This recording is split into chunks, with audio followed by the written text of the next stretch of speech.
501cast. Information you need from experts we trust.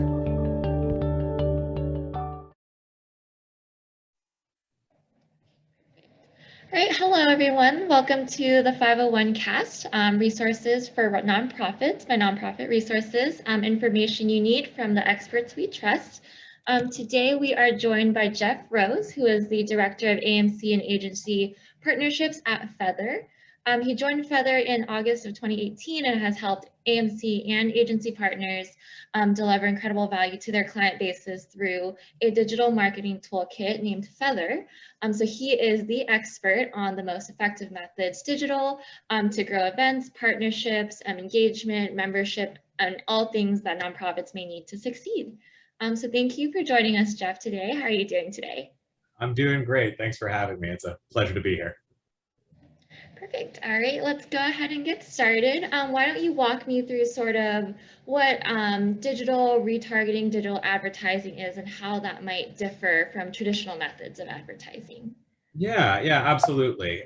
So I think, kind of speaking about advertising, it helps to take a little walk down memory lane and see where all of this started. The original advertising, there's that old saying, hang a shingle, right? And that was truly the original advertisement. Just putting a sign outside of your business and saying, come in here, we do this. Then it evolved into print advertising. That was some of the earliest advertising in newspapers and what have you.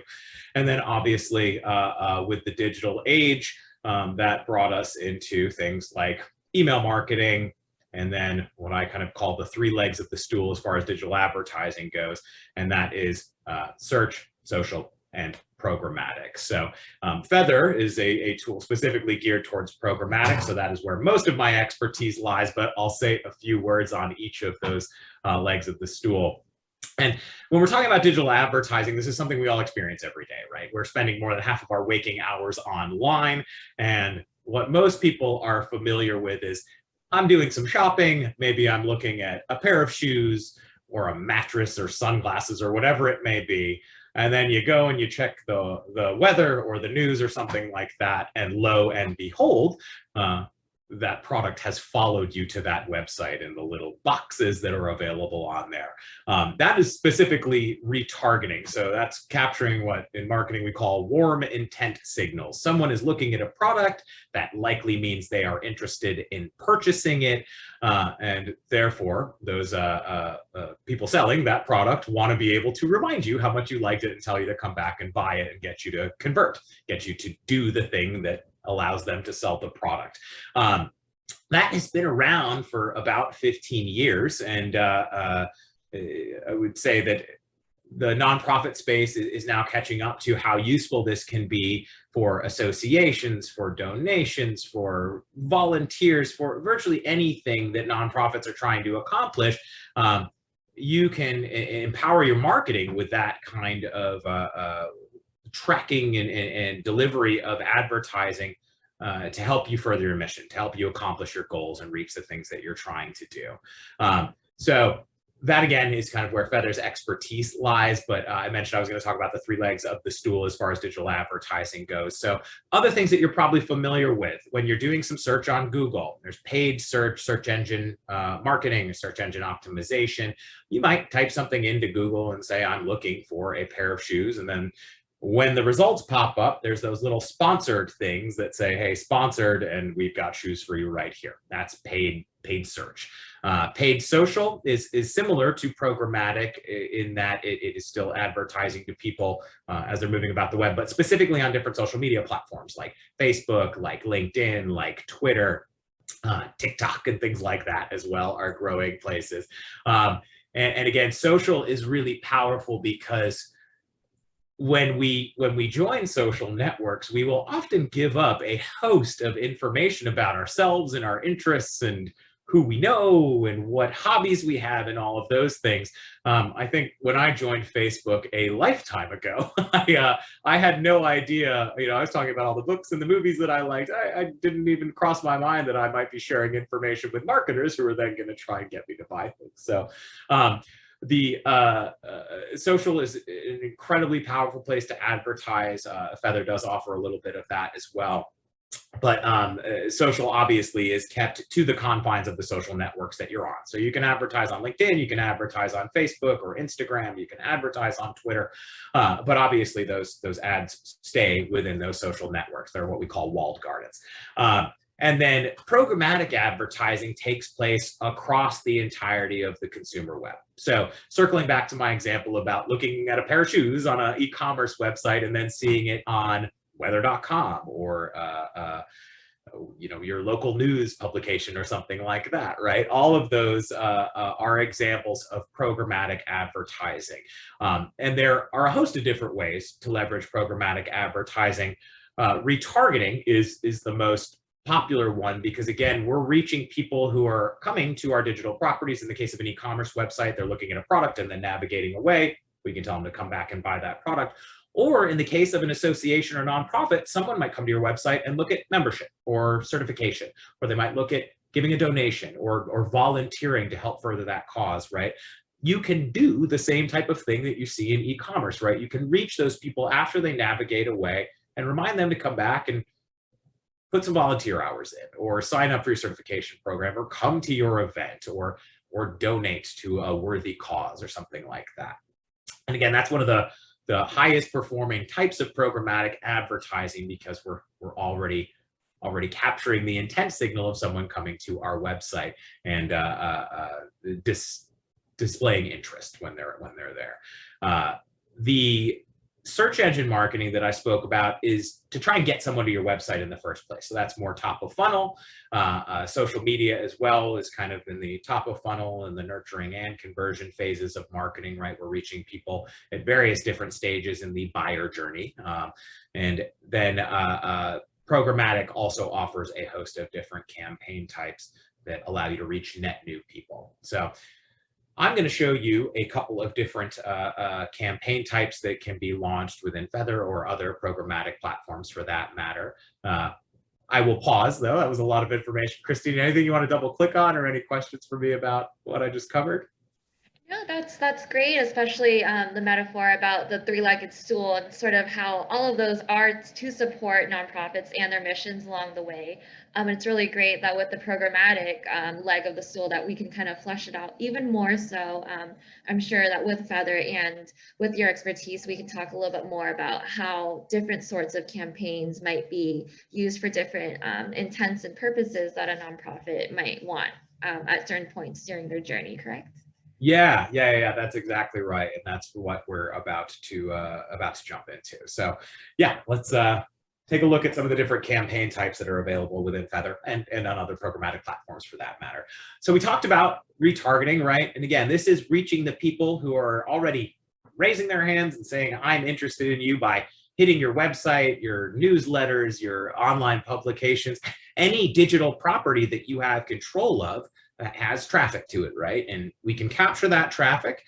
We can open up a channel to those people after they leave the website and remind them to come back and do the thing that we want them to do, which may vary from organization to organization. But again, it's all those things that I mentioned. It's become a member, sign up for certification, come to my event, donate, all of those high priorities for nonprofits.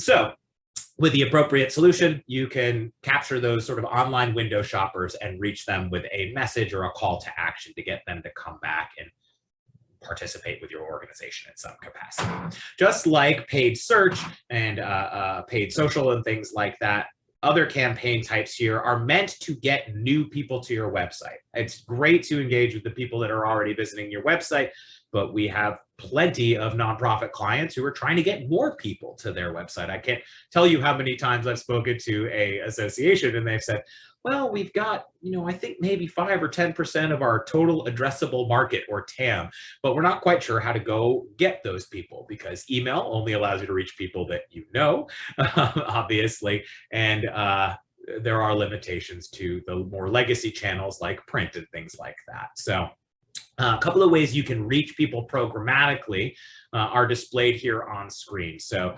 geofencing is a really powerful way to use your strategic intelligence to reach people in the physical world, in space and time with digital ads. Think of it like dropping a digital billboard on a specific location. So there are plenty of nonprofits who have competitors or complementary organizations that are hosting events and putting on continuing education events and things like that. With geofencing, you can drop a pin on a map, draw a circle around it, and serve ads to every single mobile device in a specific area. So if your competitor is having an event in Las Vegas and you want to serve ads to that event in Las Vegas, you just set the days and times that you want those ads to be served, draw a geographical circle there, and ad target everybody in those locations, whether it's at a convention center, the hotels they're staying at, et cetera, and so forth. Some more examples of laser-focused uses of geofencing are if there is a corporate headquarters that you want to reach and try and pull in as a sponsor or an exhibitor, you could actually just geofence their office and advertise to everybody in that office. We have plenty of nursing associations, legal associations, healthcare associations that are trying to get net new members or even student members in. Geofence teaching institutions, law schools, nursing schools, hospitals and health systems that have people that you want to reach. So that is a couple of examples of how geofencing can be used.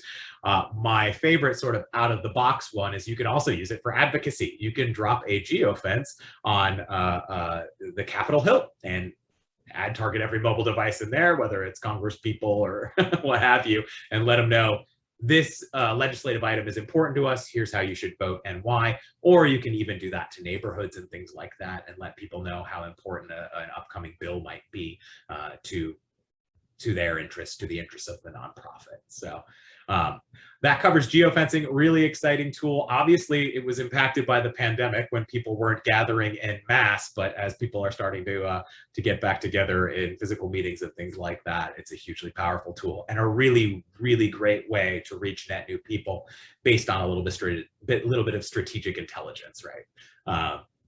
I'll pause, Christine. Anything you want to ask about that, or anything you want to double click on? Yeah, so with the mobile geofencing, sorry about the background noise. I was just curious to see, can you do it multiple days during a conference at the same time? Like, throughout an extended period of time, is it only like a small period of time that you can use it for? Yeah, absolutely. You can set the days and times that you want those ads to deploy, and you can actually constrain them to specific times of day if you like. So if you want to geofence the convention center during floor hours, which would be advisable, right? You set the days and times that event is taking place, and it will serve ads to every mobile device in that location based on the parameters that you've set. If you want to geofence the hotel after the convention has broken up and people are going back and catching up on their email and things like that, you can set those parameters as well. You just simply set what days, what times you want those things to run, and you'll be able to reach mobile devices during that time period. You'll also see there's historical geofencing on here, which is a neat new capability. You can actually geofence events that have occurred in the past. So Big Brother is always watching. A little kind of insight into how this works. Essentially, geofencing uses the Bluetooth, GPS, and Wi-Fi signals on your phone to identify that, yes, there is a device in this location. But Big Brother also keeps that data for an extended period of time. It's usually good for about 30 to 90 days, sometimes as much as 180 days. We usually don't go back farther than 6 months because the data starts to decay at that point. But you can reach mobile devices that were in a location up to 6 months ago. And that just means that, hey, if you didn't get a chance to geofence an event before it happened, you can go back and still reach the devices that were there. Great question. That's great. Thank you so much. You bet. I am going to skip over this second line because this is email marketing, which we could spend a whole nother session on, but we do offer some email marketing tools. Landing pages and conversations are ways to enrich data about your audience and your funnels. But let's move on to a couple of these other campaign types here. You can see Feathr actually has an integration with Facebook, so we can retarget people on Facebook. That just means in addition to advertising to people across Google, Yahoo, Bing, while they're checking the weather, while they're checking the news, we can also serve ads to them while they're on Facebook or Instagram, right? Email mapping is a way to use the existing data that you have to reach your known audience. And this is really, really powerful because most people, if they're lucky, are getting 20 to 30% email open rates. And That's great for the people that are opening your emails and engaged with them, but that does raise the question of what are we doing with the other 2/3 or 3/4 of our audience who are not opening our emails? And this goes back to kind of the three legs of the stool. You want to be reaching people in every possible channel you can, because not everybody is going to be accessible in social, in search, in email, or programmatic. So, the message here is kind of popular overused word is omni-channel. You want to get at people who might not be opening your emails via another channel. Email mapping is a great way to reach people programmatically based on their email. So email mapping simply matches an email with a known device. So you can upload a list of emails into whatever platform you may be using, and that will return an anonymous list of people that are represented by the list that you uploaded. Emails are ultimately destroyed for the sake of privacy and GDPR, but it's a great way to take those existing databases you have of existing members, lapsed members, previous attendees, and open up a new channel to get in front of those people while they're moving about the web. So the step is upload the email list. Those emails are matched, you get an anonymous list back, and you can launch an ad campaign to those people out of the gate and say, hey, we've got this great new certification program. We're hosting a gala.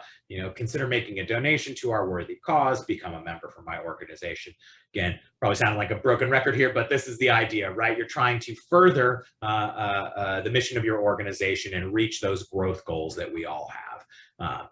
We do also offer at Feathr an integration with Facebook so that you can do email mapping there. And very similar to the retargeting element, it's just advertising to people while they're on Facebook. The idea here, though, is it's based on identifying them with their email rather than they've already been on my website. So any questions for me there on the email mapping component? No questions. I'm excited to kind of learn more about sort of with all of these campaigns. There seems to be a lot of data that's coming in, lots of tracking, lots of cookies going on. And, compared to sending out postcards and what you referred to as more traditional methods, newsletters, all of that stuff that have less of sort of the tracking Big Brother-esque sort of someone's watching you all the time and gathering all that information. What do you do with all that data? And like, how can we as nonprofits and, association management companies sort of leverage that going forward as well?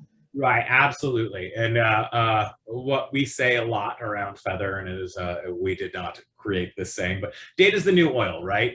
Your first party data is gold. So, one of the beauties of digital advertising is the measurability, the trackability of it, the ability to see that, hey, I'm spending ad dollars on this, and it's getting me new members, it's getting me attendees, it's getting me donations, it's getting me volunteers, it's getting me whatever I'm trying to do. The more traditional or sort of legacy advertising that you talk about, print and email marketing is also quite trackable, but sort of the direct media buys and publications or sending out postcards, those are pretty difficult to track. The main way that you do that is with a coupon code. And I came from print. We used to put coupon codes on things, and I don't know why, but for some reason people would receive those, they'd sign up, but they wouldn't use the coupon codes most of the time. So the beauty of programmatic and all digital advertising channels is the trackability and the measurability of this. So, whether you're launching any of these campaign types, from retargeting to keyword and lookalike and email mapping,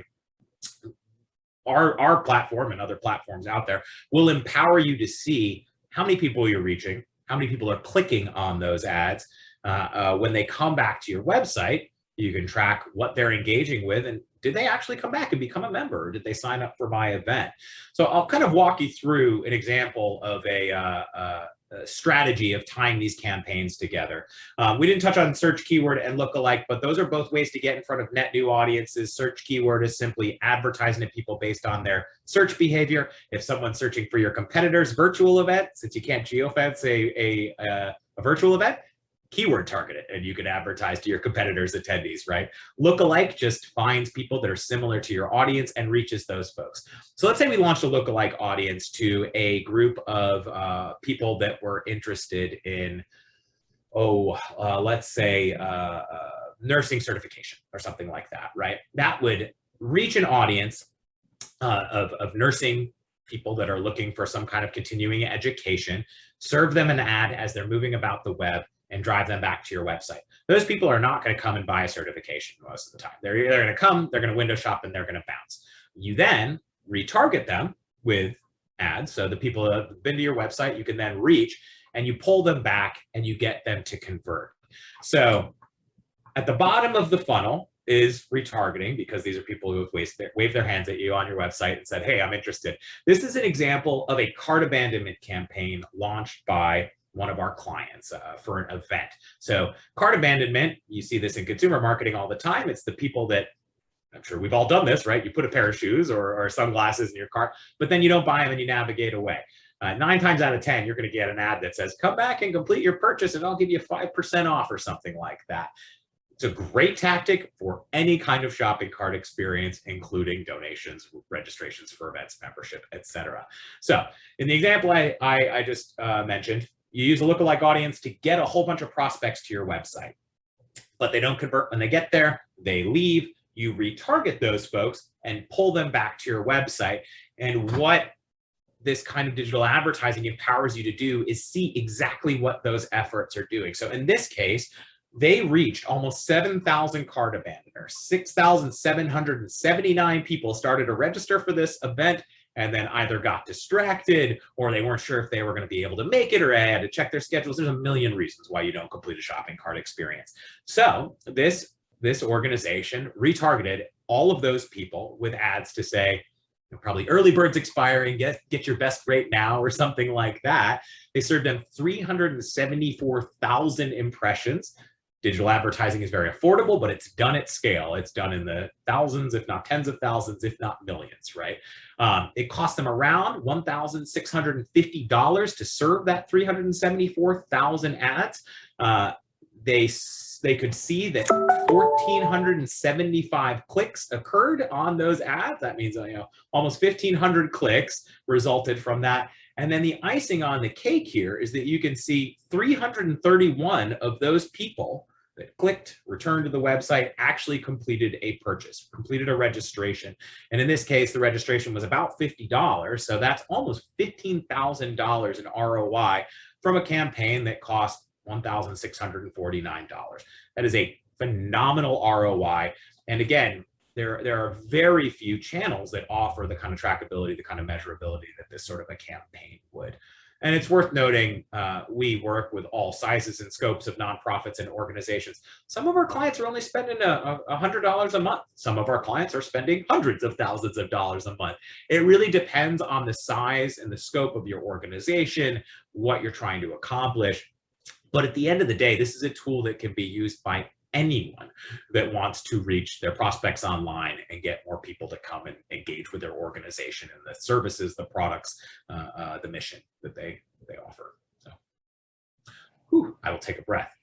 That was a very long answer to your question, Christine. No problem. Thank you so much for sharing your insight. I mean, it's great to see that digital advertising and retargeting, it's scalable for all sizes, all shapes and sizes, any mission for any nonprofits. And it looks like Feathr has, different options for any sort of AMC, agency, nonprofits too, to help further serve their missions as well. So thank you so much for sharing with us today. Any last words from you before we sign off today?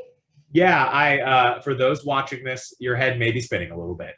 That is totally normal. I can't remember if I mentioned this. I came from the print world before joining Feathr 3 years ago, and it was drinking from a fire hose for a long time. But if any of you all have any questions, please feel free to reach out to me. My email is right here. I'd be happy to talk digital advertising. It's my favorite thing to do these days, and help you decide if this is a fit for your organization. So thank you again for having me, Christina. I appreciate it.